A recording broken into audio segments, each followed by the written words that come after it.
नमस्कार दोस्तों, व्रत ही तप है, ये उपवास भी है। हालांकि दोनों में थोड़ा फर्क है। व्रत में मानसिक विकारों को हटाया जाता है तो उपवास में शारीरिक, मानसिक और शारीरिक दोनों ही तरह के संयम का नवरात्रि में पालन करना जरूरी है। अन्यथा आप नवरात्रि में व्रत या उपवास ना ही रखें तो अच्छा है। आओ जानते हैं नवरात्रि के 10 नियमों के बारे में।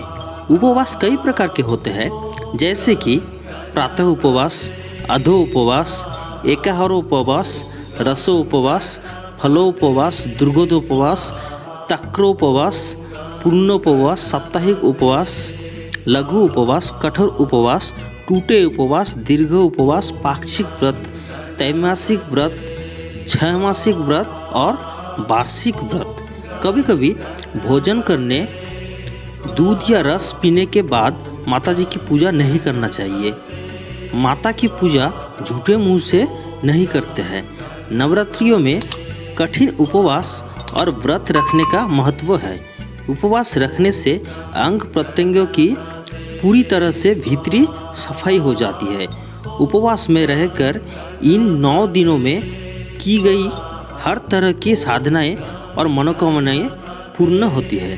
तो चलिए जानते हैं नवरात्रि के उस 10 नियम को, जिसको अगर आप नहीं पालन करेंगे तो बहुत पछताएंगे।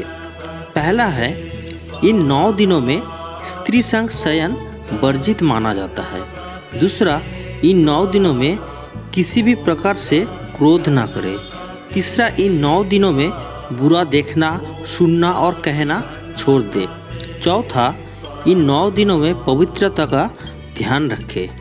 पांचवा, इन 9 दिनों में किसी भी प्रकार से किसी महिला या कन्या का अपमान ना करें।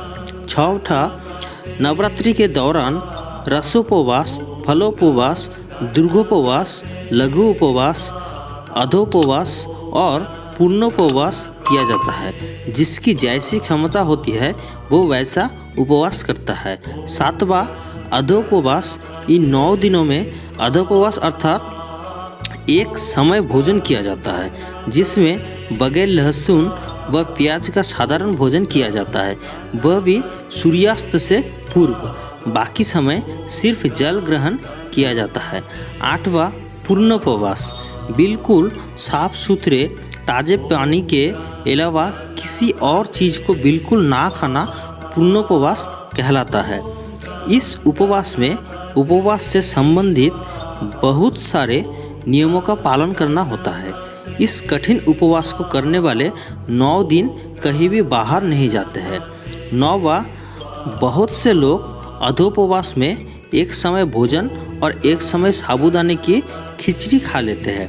कुछ लोग दोनों ही समय भरपेट साबूदाने की खिचड़ी या राजगिरे के आटे की रोटी और भिंडी की सब्जी खा लेते हैं। ऐसा करना किसी भी तरह से व्रत और उपवास के अंतर्गत नहीं आता है। उपवास का अर्थ होता है एक समय या दोनों समय भूखे रहना, लेकिन लोगों ने अपनी सुविधानुसार रास्ते निकाल लिए हैं, जो कि अनुचित है।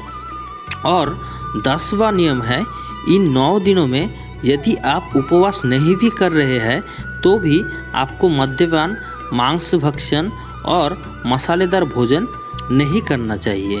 तो दोस्तों, आप लोगों को नवरात्रि के इन 10 नियमों को बारे में क्या पहले पता था?